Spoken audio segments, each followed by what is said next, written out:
From seeing red to seeing green. Yesterday, they restructured the contracts of Dak Prescott and C.D. Lamb and Tyler Smith. They saved nearly $66 million. They're under the cap.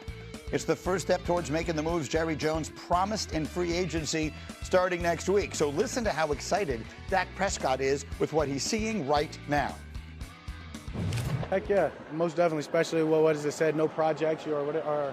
We need guys now to play. Yeah, no red shirts or whatever. Yeah, I mean, we got a coach in the second year. We know we had some ups and downs and shone some good moments last year, and this is the year that you make a big jump, and getting big time players who can help immediately is a key part of that. Getting big time. You sound impressed. Rainey? Yeah. Give me the big time player. Who's the big time player they're going to get? Oh, who they going to get? He's going to spend money. He said he's going to spend money. I want to see Maxx Crosby at the start.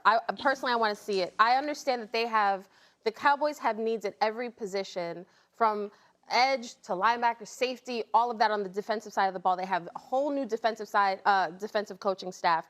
But I'm excited about the Cowboys' potential. I feel like this is a team that is an off-season, is sort of a bunch of aggressive but not reckless moves away from being a legit contender in the NFC. I'm with you. They have three needs: address one in free agency and two in the draft. And that one in free agency, if it starts with Maxx Crosby, who isn't a free agent, they would have to trade for him, and therein lies the rub. But what do you think of it there, Harry Douglas? Are the Cowboys one good, aggressive offseason away from being legitimate contenders? And if so, where should it start next week?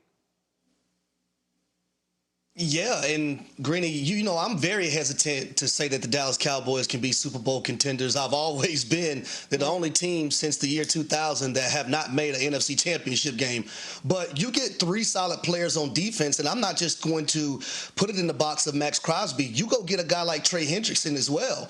I think that's going to upgrade your defense from a pass rush standpoint, and pair him with those interior defensive linemen. Now you can focus from a draft perspective on your linebacker and your secondary, and then, you know, it's the George Pickens piece. But I do believe they need to focus free agency and in the draft on the defensive side of the football, and I think we're talking about a different story for the Dallas Cowboys this season. And that's why, while I agree with Kmart, I would rather have Maxx Crosby is the better player. But he's much more expensive in terms of what you have to give up. Not just the money. Yes. Trey Hendrickson only costs you money.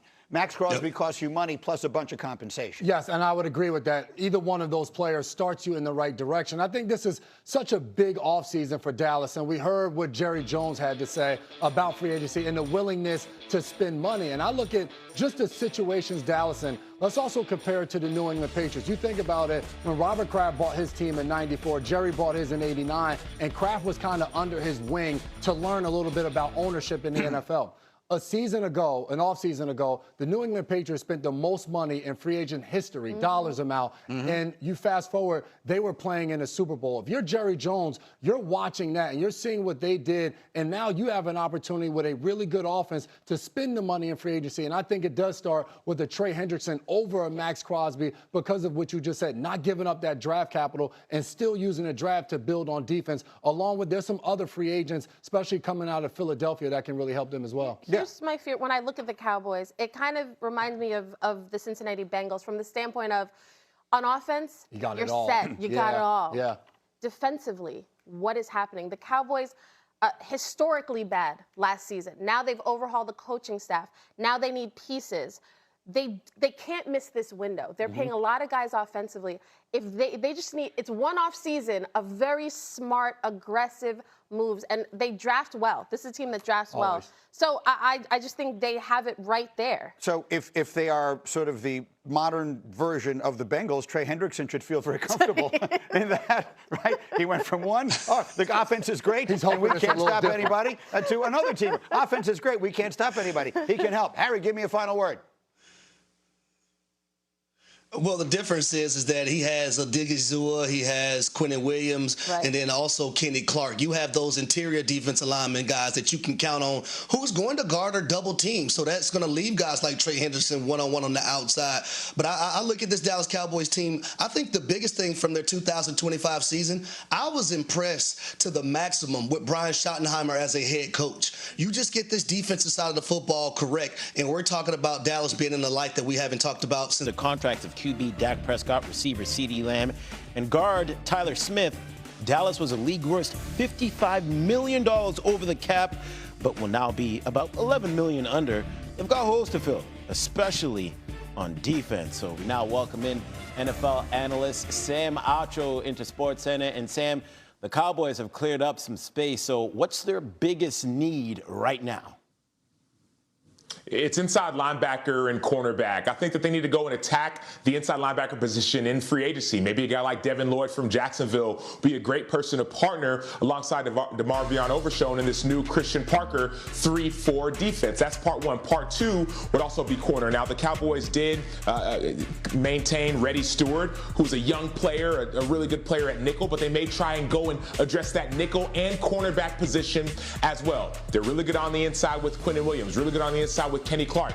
You can talk about outside backer as well, but they've added to their coaching staff with guys like Chidera Uzo-Diribe, who came from Georgia, developed a ton of talent there, and Scott Simons, who was a coach at SMU. So my point is this. The Cowboys' offense is set. The defensive interior is fine. Inside linebacker and corner need to be addressed for Christian Parker to make this transition from a 4-3 to a 3-4. Yeah, and just to add to your point, Sam, Cowboys ranked dead last in terms of yards per game allowed last season. We appreciate you, brother. Thank you. And number 5 on the starting 5, the Steelers are still waiting to see if Aaron Rodgers wants to play a 22nd season. In his 1 year in Pittsburgh, he went 10-6 and led them to the playoffs. Aaron was asked about his future today on the Pat McAfee Show. There hasn't been any progressive conversations. You know, I love Mike, and Mike and I have kept in contact over the years. I've had conversations with Omar. I really, I think Omar, enjoyed having me there. I think the guys, had a positive response, to our time together. But again, there hasn't been any deadline set on me. There hasn't been any contract, floated in front of me for me to like, well, we're giving you till, March the 8th to make a decision on this contract. There's been nothing to that respect. Coming up on SportsCenter, from the top perch to the Cardinals cutting him loose. Our Take 2 looks at Kyler Murray's time in Arizona and what happens next. God did not put Lou Holtz on this earth to coach pros. That's a quote from the Hall of Famer himself. Lou Holtz died today at the age of 89. He lasted less than one season with the New York Jets in 1976, but in 6 stops as a college head coach, most notably at Notre Dame, Holtz won 249 games, just outside the top 25 all time. And he led the Irish to the 1988 National Championship. Reese Davis has more on the man we here at ESPN used to call Dr. Lou. He was a winner. Notre Dame has won it. He was a motivator. You're the heart and soul of this program. He was an analyst. Coach Kiffin doesn't want to make the decision, but it's not good for the football team. And he was a champion.